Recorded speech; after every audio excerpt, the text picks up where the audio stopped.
This is Rejected Knowledge, and this is Chapter 35 of The History of Tammany Hall by Gustavus Myers. Never let it be said I didn't finish what I started.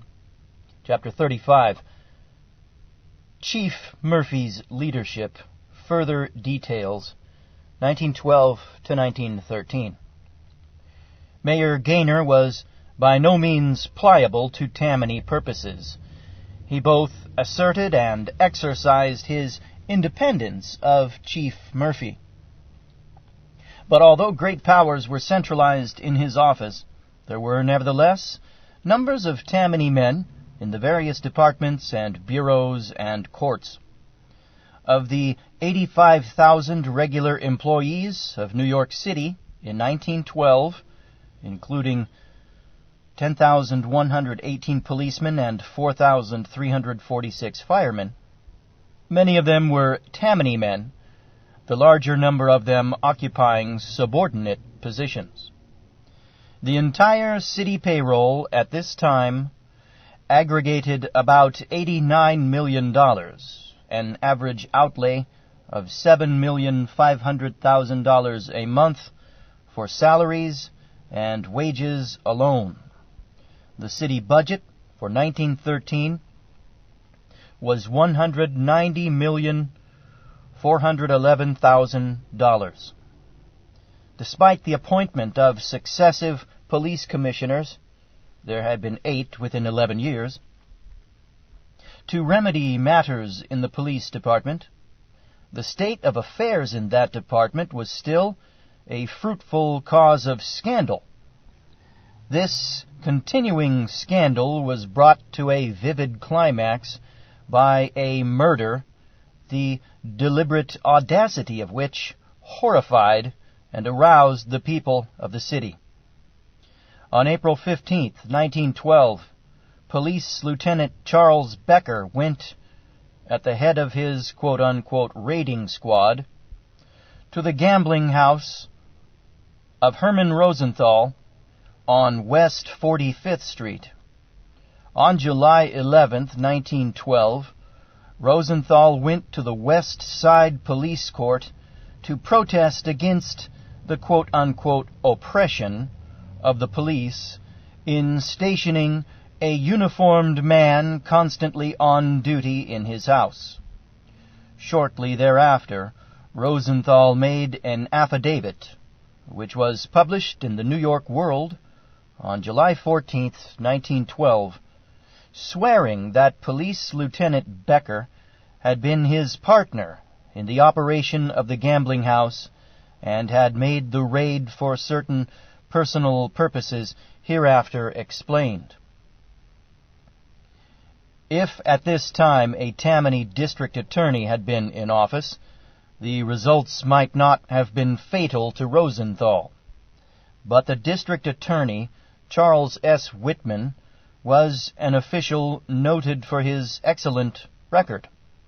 It was well realized that when he agreed to listen to Rosenthal's charges against Becker, he could not be quote-unquote reached by any quote-unquote influence or intimidated by any threat. The alternative on the part of somebody vitally interested was to slay Rosenthal on the principle that, quote, dead men tell no tales, unquote, and thus prevent important disclosures being made to the district attorney.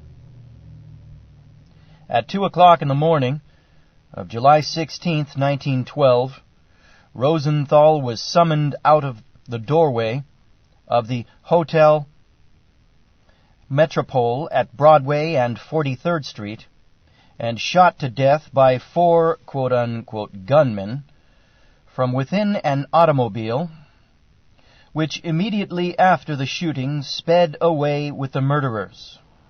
Arrests of suspects quickly followed. By July 29, 1912, District Attorney Whitman held 4 men, all of whom had become informers. These 4 were Bald Jack Rose, Bridgie Weber, Harry Vallon, and Sam Sheps, two of whom, Rose and Vallon, had voluntarily surrendered. On statements made by Rose and Vallon, the grand jury returned an indictment against Becker, charging murder in the first degree. A few days later, Becker was re-indicted, and indictments were handed in against the four gunmen: Louis Rosenberg, alias Lefty Louie, 23 years old; Harry Horowitz, alias Gyp the Blood, 26 years old; Jacob Seidenschner, alias Whitey Lewis, 26 years old; and Frank Sirofisi, alias Dago Frank, 29 years old. These quote-unquote gunmen were variously arrested at different places. Stirred by this brutal murder, a mass meeting of citizens was held at Cooper Union on August 14, 1912. Resolutions were adopted, of which approved a proposal for an appropriation by the city of $25,000 for an investigation into police conditions and a thorough inquiry into the causes and possible remedies of systems of blackmail and graft. A citizens' committee was appointed by this mass meeting to report on these conditions.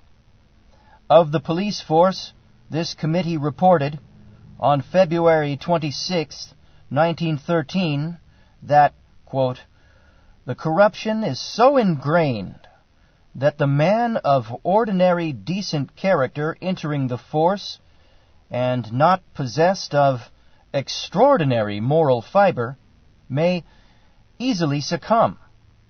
About him are evidences of graft and this is your police force, folks. Here it is. And the enjoyment of irregular incomes substantially increasing the patrolman's salary. Inadequate condemnation is shown by his associates in the force for such practices. On the contrary, there is much indirect pressure which induces him to break his oath of office. The families of grafting policemen live better than his own, and the urgencies of his family and of his social needs tempt him to thrive, as do his corrupt associates. Such a system makes for too many of the police an organized school of crime. The improvement of recent years, and there is some, is not great enough to satisfy an aroused public. But not resting with this general knowledge of the existence of such matters, this committee has made an intensive examination of the conditions in a number of police precincts. We know that the connection between members of the police force and crime or commercialized vice is continuous and profitable, and so much a matter of course that explicit bargains do not have to be made. Naturally, this, quote, honor among thieves, unquote, is occasionally violated, as is customary among thieves, both the keeping and the breaking of faith being determined by these policemen for their own profit.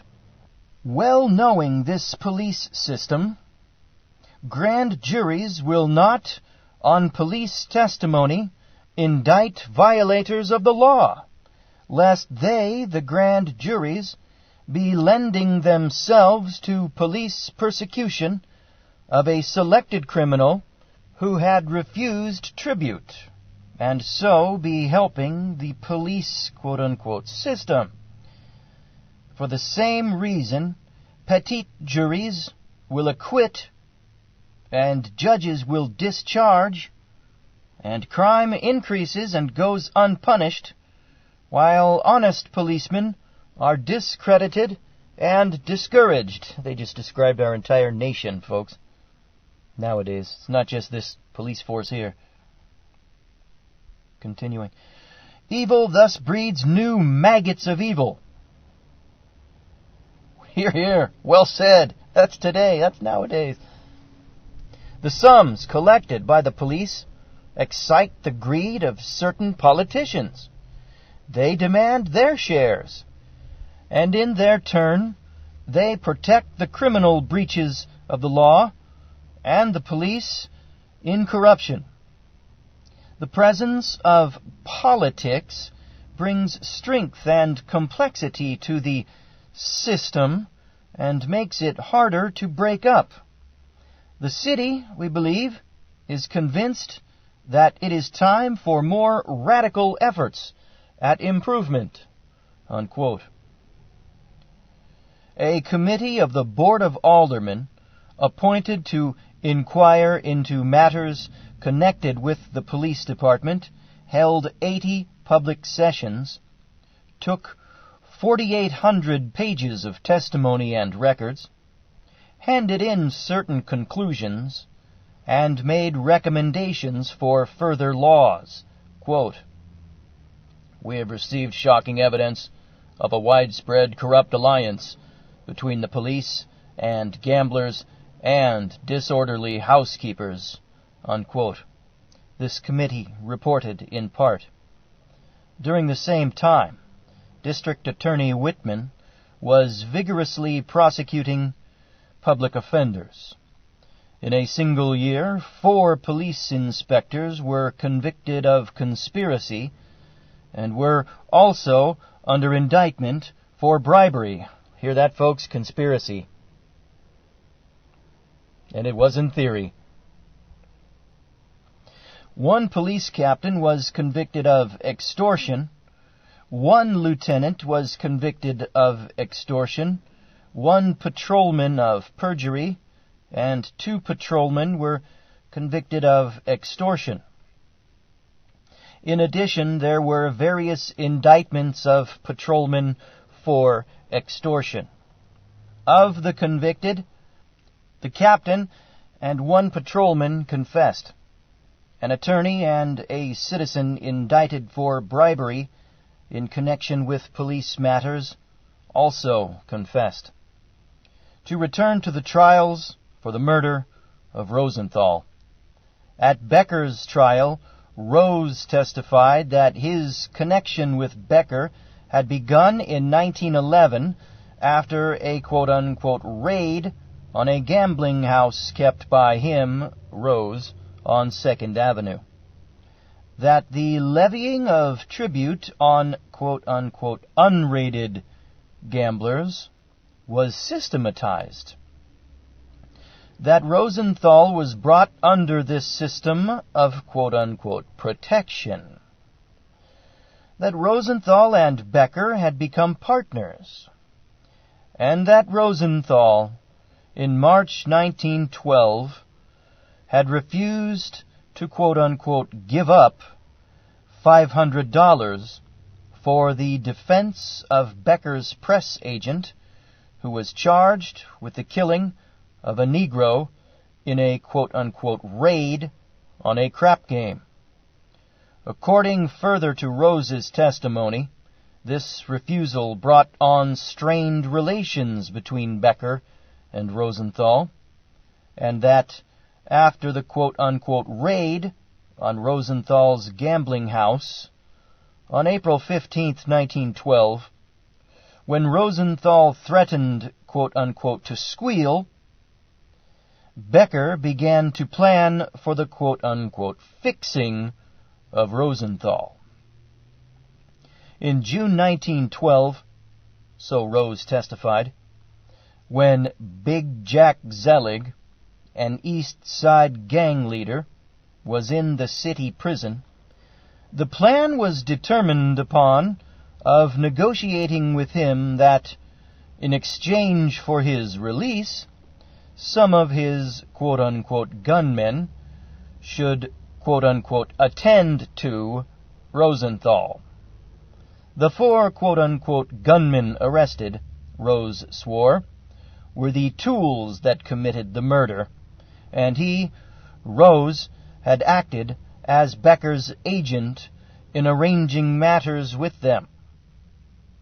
The testimony further showed that on the afternoon after the murder, the quartet of quote-unquote gunmen had received $1,000 as payment, after which they quit the city. On the testimony of Rose and others, Becker was convicted on October 24, 1913. The conviction of the 4 young gunmen soon followed. All 5 were sentenced to death. By a decision of the Court of Appeals, on February 24, 1914, Becker was allowed a new trial upon the ground that, by reason of hostile rulings, his trial had not been fair. But the conviction of the 4 gunmen was affirmed. Same old, same old. Kill the poor, but the rich, probably secret society people, they can get a new trial. The law is for sale, folks. Just like that book that I read on audio in my archives, Woe to You Lawyers by Fred Rodale. He proved to you the law is always for sale. Continuing. The 4 gunmen were electrocuted at Sing Sing Prison on April 13, 1914. Subsequently, they got him after all. Subsequently, after a second trial, Becker was again convicted and was duly electrocuted. The dude must have really been guilty.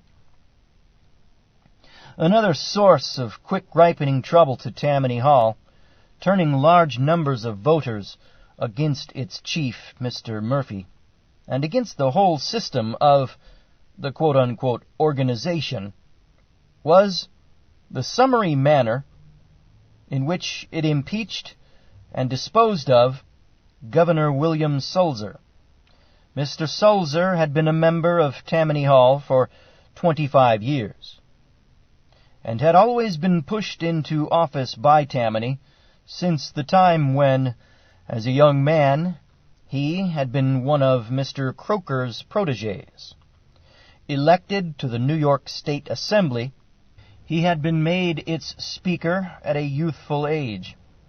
Later, he had been repeatedly sent to Congress by Tammany Hall nominations, and it was primarily a Tammany backing that caused his nomination and election as governor in 1912. Tammany believed that it had every reason to feel sure that, as governor, Mr. Sulzer would continue pliable and docile to the organization's orders and interests. Boss Murphy, however, was soon disillusioned when Governor Sulzer declined dictation. According to Mr. Sulzer's detailed story, he, Sulzer, immediately prior to going into office as governor, spent an afternoon with Mr. Murphy at his request in his private room at Delmonico's. Mr. Sulzer related, quote, "His attitude was very friendly and confidential. He said he was my friend, that he knew of my financial condition and wanted to help me out. As he went on, I was amazed at his knowledge of my intimate personal affairs. To my astonishment, he informed me that he knew I was heavily in debt. Then he offered me enough money to pay my debts and have enough left to take things easy while governor. He said that this was really a party matter, and that the money he would give me was party money, and that nobody would know anything about it, that I could pay what I owed and go to Albany feeling easy financially. He then asked me how much I needed, to whom I owed it, and other personal questions. As I did not want to be tied hard and fast as governor in advance, I declined Mr. Murphy's offer, saying that I was paying off my debts gradually, that my creditors were friends and would not press me, that I was economical, that I would try to get along on my salary as governor." Unquote. Mr. Sulzer asserted that Mr. Murphy repeated the offer, and that when he, Sulzer, again refused, Mr. Murphy said, quote, "If you need money at any time, let me know, and you can have what you want. We cleaned up a lot of money on your campaign. I can afford to let you have what you want and never miss it." Unquote. Then, according further to Mr. Sulzer's story, Mr. Murphy wanted Governor Sulzer to meet him at the hotel in Albany where Murphy was staying. Sulzer did not go. Subsequently, on the night of February 2nd, 1913, they met at Justice Edward E. McCall's house in New York City, where Murphy urged the appointment of his friend, John Galvin, to succeed Mr. Wilcox as a member of the Public Service Commission in New York City. The Public Service Commission is a body invested with enormous authority in the matter of granting of public franchises and other comprehensive powers. It had been under anti-Tammany control, and it was a body the domination of which was pressingly sought by Tammany. There were vast subway franchises to be awarded, and the powers of that body could be used with almost autocratic effect in certain ways over the entire range of recognized public service corporations. Governor Sulzer would not appoint Galvin, but finally compromised upon the selection of Justice Edward E. McCall as chairman of the Public Service Commission. Mr. Sulzer declared, quote, "At this meeting and subsequently, Mr. Murphy demanded from me pledges regarding legislation, and especially concerning appointments to the Public Service Commission, the Health Department, the Labor Department, the State Hospital Commission, the Department of State Prisons, and the Department of Highways." Unquote. Murphy insisted that various Tammany men, whom he named, should be appointed to those offices. Mr. Murphy, however, favored the retention in office of C. Gordon Reel, State Superintendent of Highways, saying that he was, quote unquote, "a good man." Quote, Mr. Murphy added, unquote, Mr. Sulzer's statement continued, quote, "that if I wished a new State Superintendent of Highways, Jim Gaffney was the best all-around man for the job." Unquote. Quote, "When I took office as governor of the state last January," unquote, Mr. Sulzer declared in a signed published statement, quote, "On the very first day my attention was abruptly called to the fact that during the year just ended there had been spent in the state $34 million without a single audit. On the second day that I was in office, a messenger presented to me bills amounting to hundreds of thousands of dollars, pointing out to me where I was to sign my name. If I had attached my signature to those bills, they would have been immediately paid, and yet the messenger thought that he was telling me nothing unusual when he said that other governors had signed bills that way, and that one governor had left a rubber stamp outside his office with the messenger so that he would not be bothered. Leave those bills there, I said, and I'll look into them. The rubber stamp period is over." Unquote. After Mr. Sulzer had become governor, he learned, as his statement read, that the state architect had expended more than $4,800,000 in the previous year, that this was done practically on the certificate of that official, and that there had been no proper audit. The vouchers had been carried to the trustees of public buildings, composed of the governor, lieutenant governor, and Speaker of the Assembly, by a clerk and approved by the use of a regular office stamp. Governor Sulzer also learned, he said, that the appropriation for 1912 had been exceeded by nearly $500,000, and that there was no proper supervision. Governor Sulzer appointed John A. Hennessy as commissioner to investigate reports of graft in these and other departments. At the same time, he appointed George W. Blake as commissioner to inquire into prison management. Mr. Hennessy's report disclosed the most widespread graft. In construction work on public buildings, large bills had been submitted for inferior material. The payrolls on the electrical and other contracts had been padded. Regular state employees had been displaced as inspectors and timekeepers by political henchmen from Tammany District Leader James J. Hagan's district in Manhattan, from which the state architect, his secretary, and the foreman on the general work came. At Governor Sulzer's request, Mr. Hennessy asked the state architect for his resignation, but Senator Frawley, another Tammany district leader, intervened with a protest to Governor Sulzer against any interference with the work on the state capitol or other state buildings.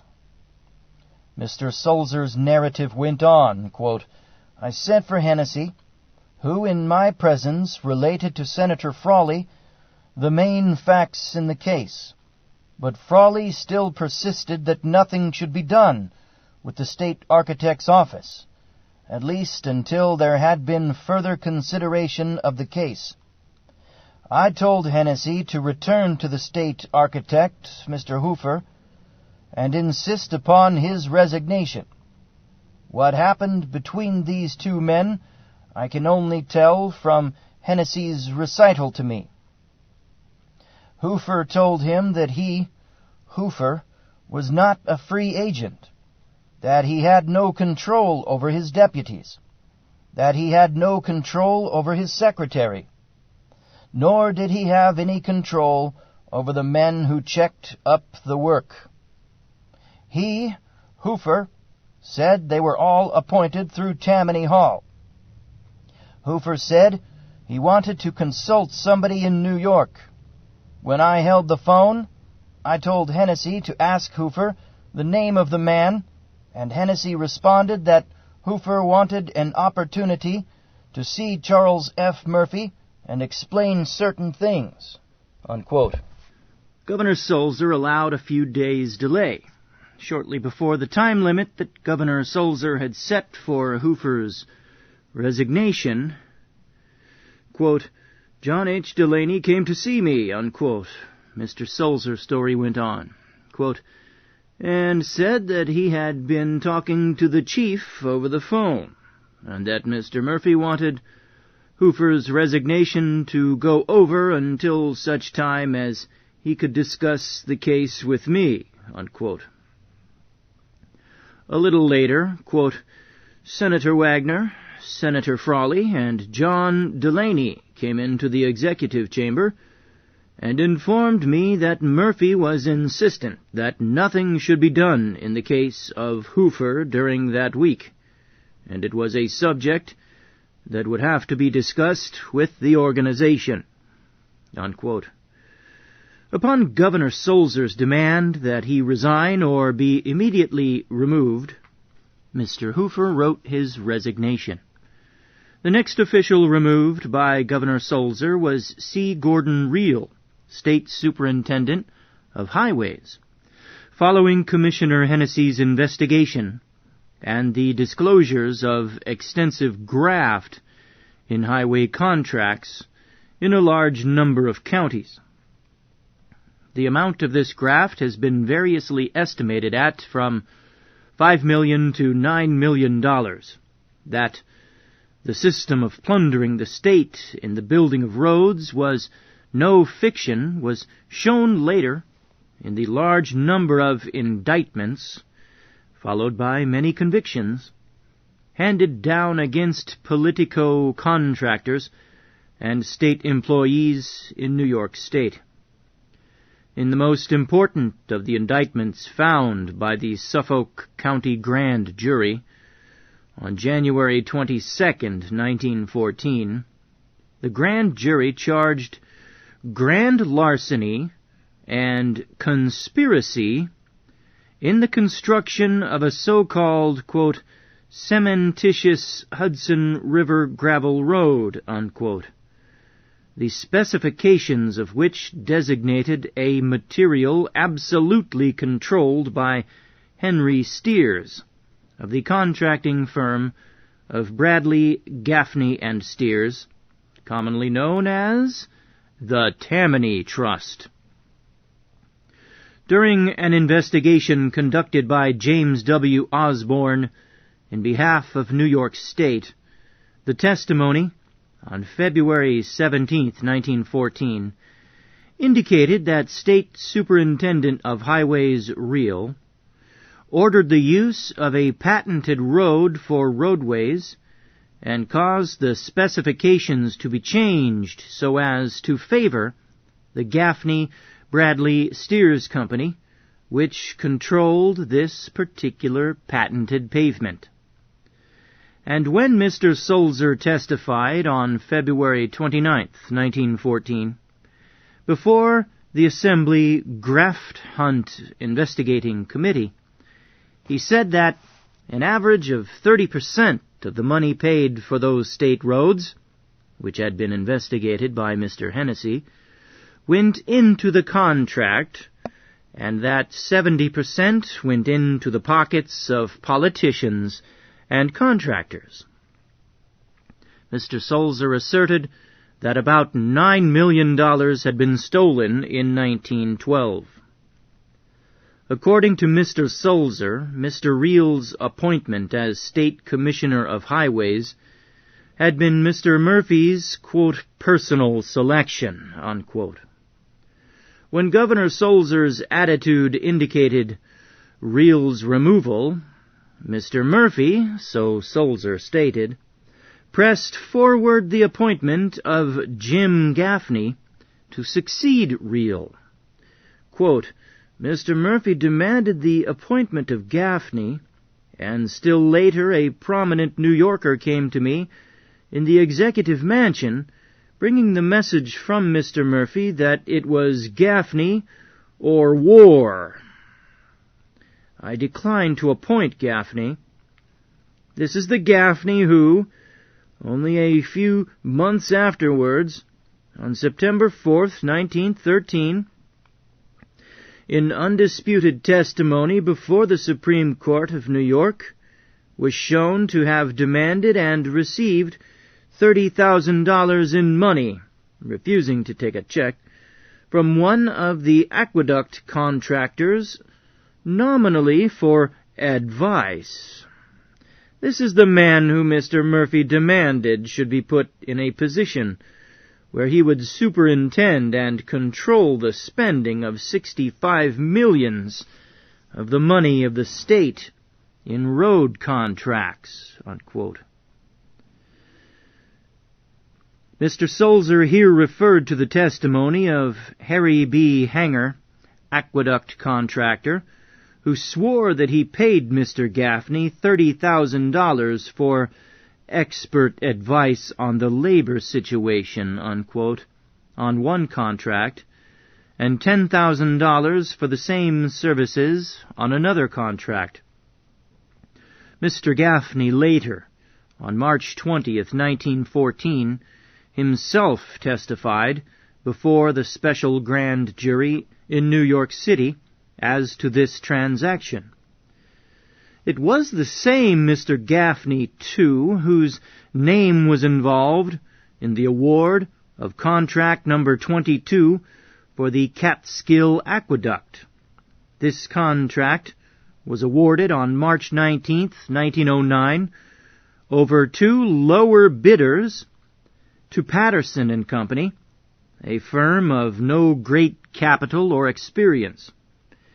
James W. Patterson, Jr., head of that firm, subsequently testified before the grand jury in 1914 to his making arrangements to pay 5% of the contract price, which was $824,942.50, and to pay that as a, quote, contribution to Tammany Hall, unquote. John M. Murphy, a Bronx contractor, testified that, as agent for James E. Gaffney, he had arranged to sell the contract and had received from Mr. Gaffney 10%, or $4,125, as his share of a certain $41,250, after threatening, quote, to kick over the whole deal, unquote, if Gaffney did not give the proper, quote-unquote, honorarium. It appeared from the testimony that $41,250 in bills had been deposited in escrow to be handed over by James G. Shaw, the quote-unquote stakeholder, to a someone designated as Gaffney on the day after the award of Aqueduct Contract number 22. Questioned as to whom this $41,250 was given, Mr. Shaw could not remember, which forgetfulness made the hastening of legal proof impossible. The special grand jury investigating this matter reported, however, in a presentment to Justice Vernon M. Davis in the Supreme Court, New York City, on April 21, 1914, that the grand jurors were morally satisfied that a crime had been committed in the sale of contract number 22 to Patterson and Company, and that this contract could not have been sold and delivered as it was in the name of James E. Gaffney, quote, without the collusion of a member of the Board of Water Supply itself, unquote. Inasmuch as 5 years had passed since the transaction, the statute of limitations intervened to bar criminal prosecution. In an inquiry later conducted by District Attorney Whitman, James C. Stewart swore that one Gaffney asked him for a contribution of 5% upon $3 million worth of canal work that he, Stewart, was seeking. Stewart refused to make the arrangement. His bid was much the lowest, but he did not then get the contract. Precisely what Gaffney it was who proposed the handing over of this $150,000, Stewart averred that he could not tell. He had never seen him previously.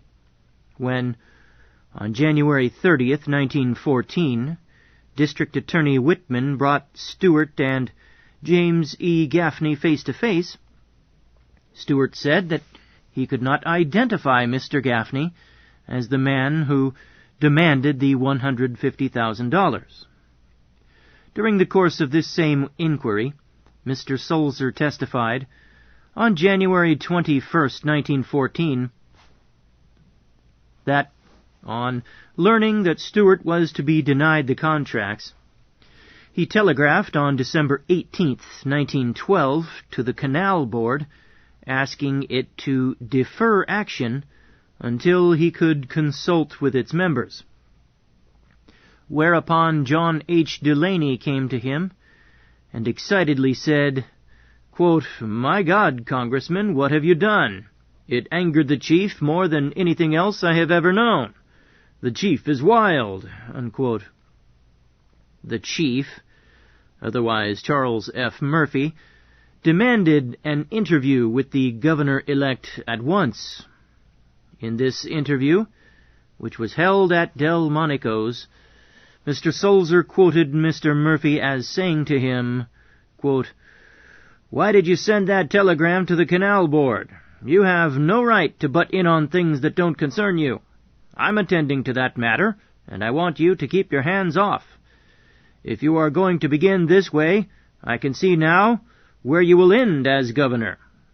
You do what you are told hereafter, and don't take any action on matters that don't concern you without conferring with me," unquote.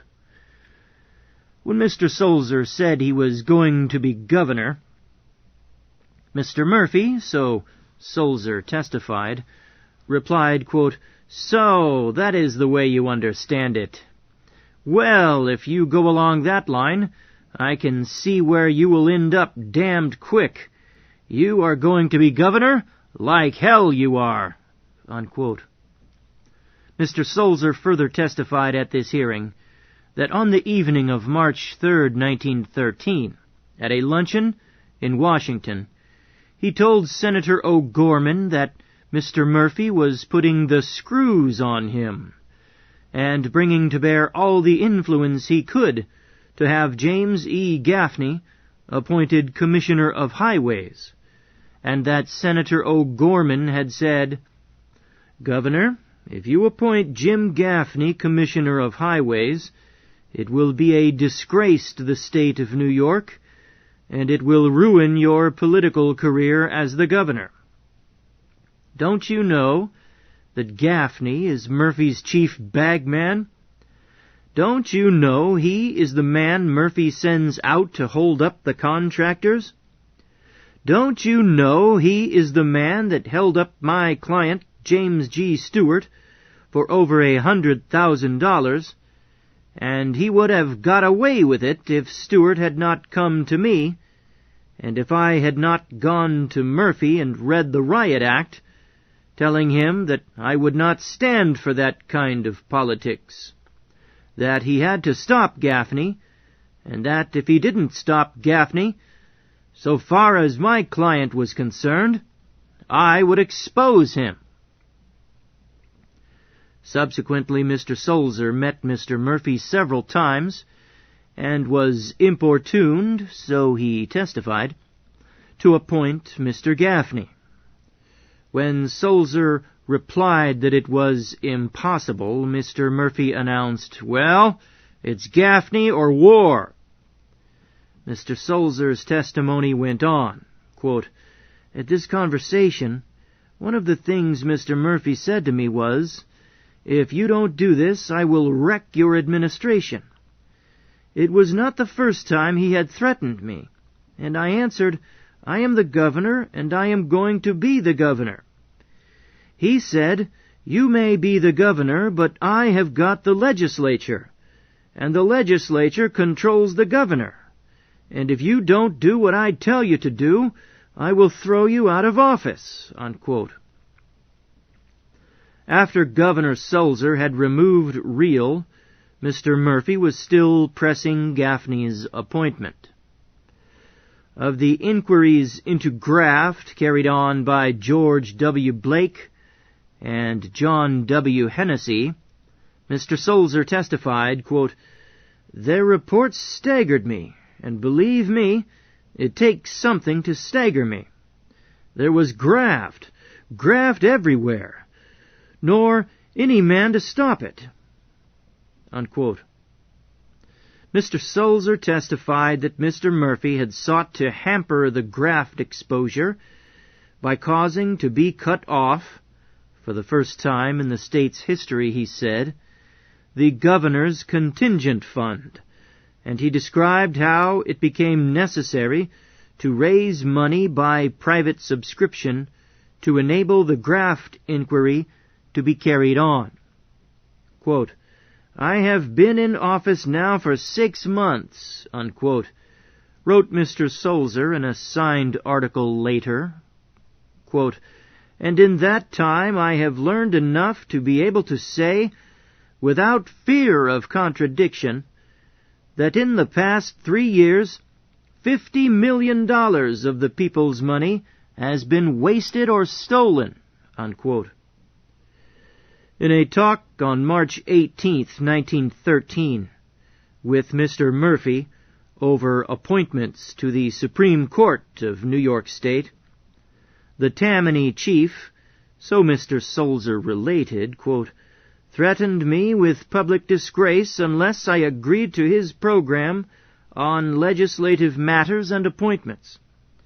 It was at this conference, too, that he talked about the things he had on me, and said that I had better listen to him and not to his enemies up the state, that if I did what he told me, I would have things easy and no trouble, and that if I didn't do what he wanted me to, I would have all the trouble I wanted.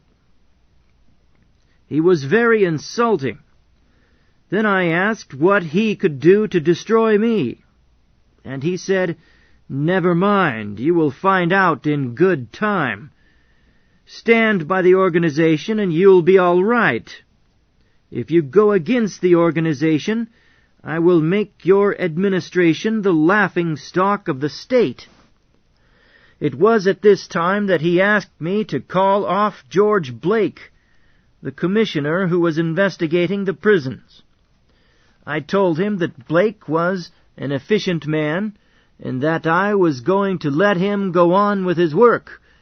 And he said, 'If you do, you will be sorry for it. Mark what I am telling you now.' I told him what I had heard about the vileness of things in the Sing Sing and Auburn prisons. I said, 'We certainly ought not to stand for them. I want to get at the facts, and if there is anything wrong, stop it. If there is any graft, eliminate it.' Mr. Murphy told me that he didn't want anything done in connection with Sing Sing prison by Blake or any other man. That the warden there, Mr. Kennedy, was a friend of his and a good man, and he wanted him left alone. This, remember, was the warden whom I afterward removed from his place on charges, and who was since indicted by the Westchester grand jury," unquote. It may be noted here that later there were a number of prosecutions in prison graft cases. The graft in the prisons reached a total of many millions of dollars in the one item alone of the substitution of bad food for the good food paid for by the state. Extensive grafting was found in other respects. Mr. Sulzer added that one of the agents through whom Mr. Murphy most frequently communicated with him was Justice Edward E. McCall. Quote, "Judge McCall usually spoke of Mr. Murphy as the chief, and would say to me that the chief wished such and such a thing done, or demanded that I follow such and such a course of action.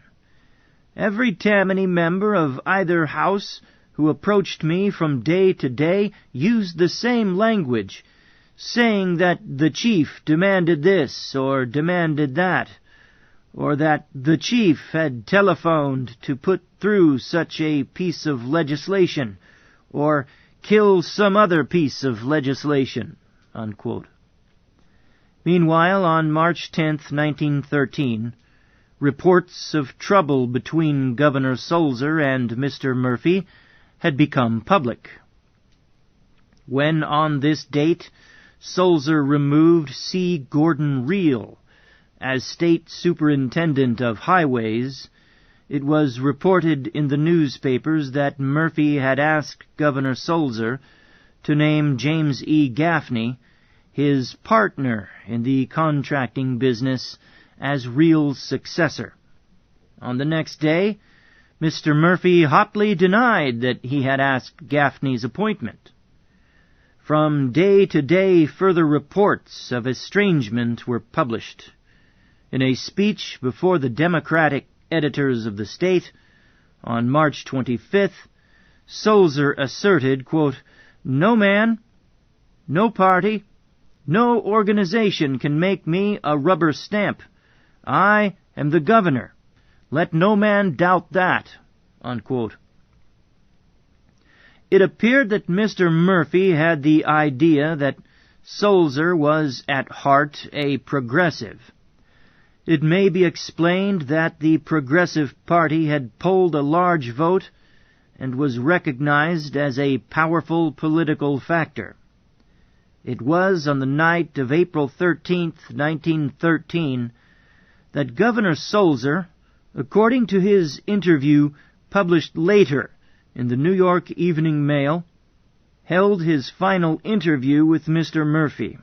Mr. Sulzer said, quote, "I asked him not to interfere with the trial of Stilwell in the Senate. I said, 'What are you going to do about him?'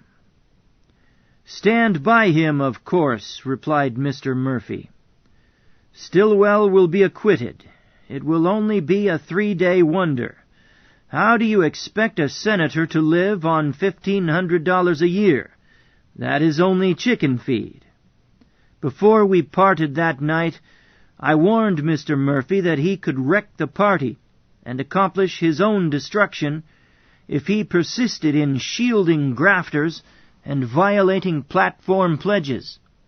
His angry retort was that I was an ingrate, and that he would disgrace and destroy me," unquote. In fact, as Mr. Murphy predicted, Senator Stephen J. Stilwell was voted not guilty of official misconduct by a vote of 28 to 21 in the Senate, after an investigation by the Judiciary Committee of charges of bribery made against him by George H. Kendall, president of the New York Bank Note Company.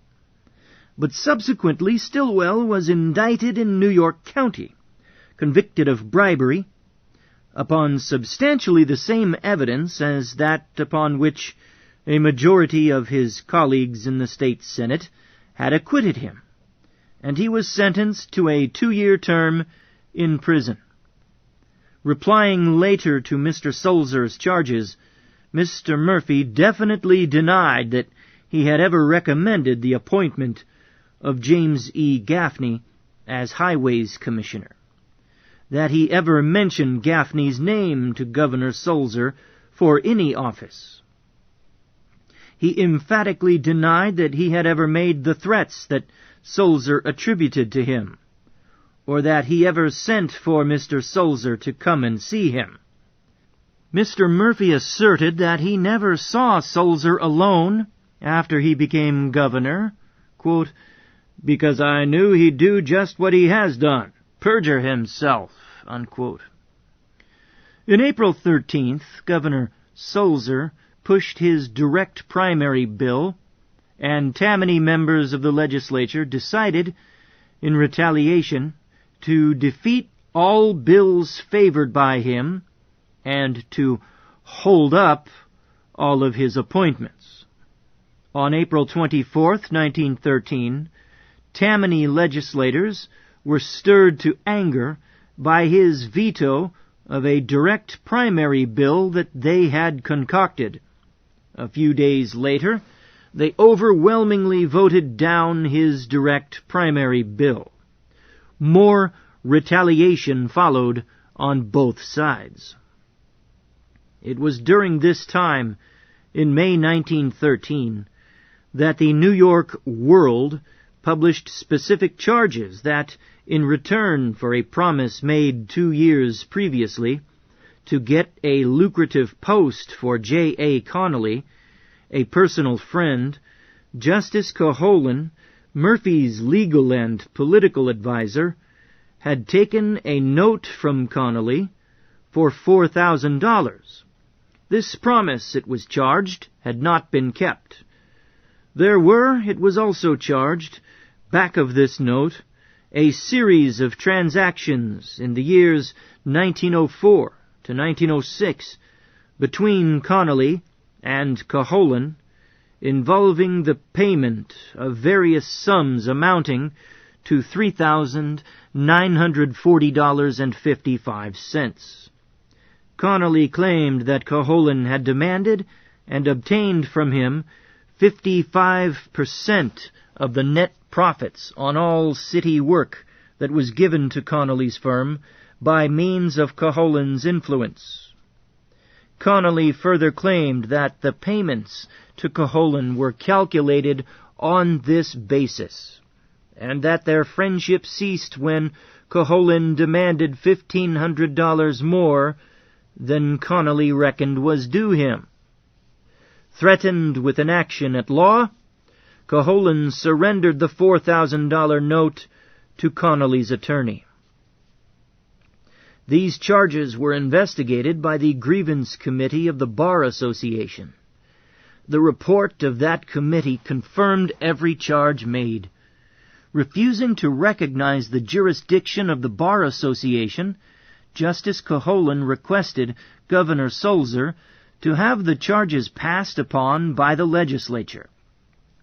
This Governor Sulzer did in a special message embodying the report of the Grievance Committee of the Bar Association.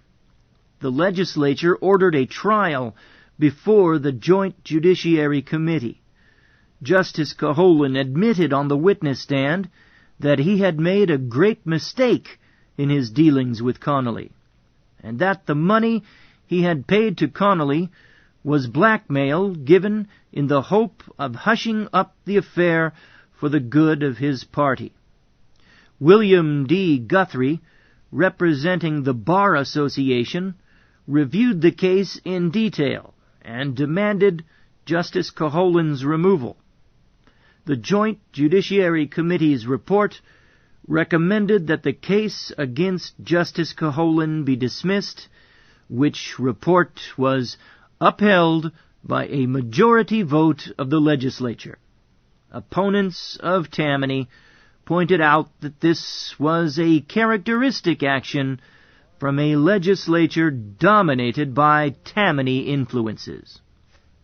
Okay, folks, this ends this installment of The History of Tammany Hall by Gustavus Myers. You've been listening to Rejected Knowledge.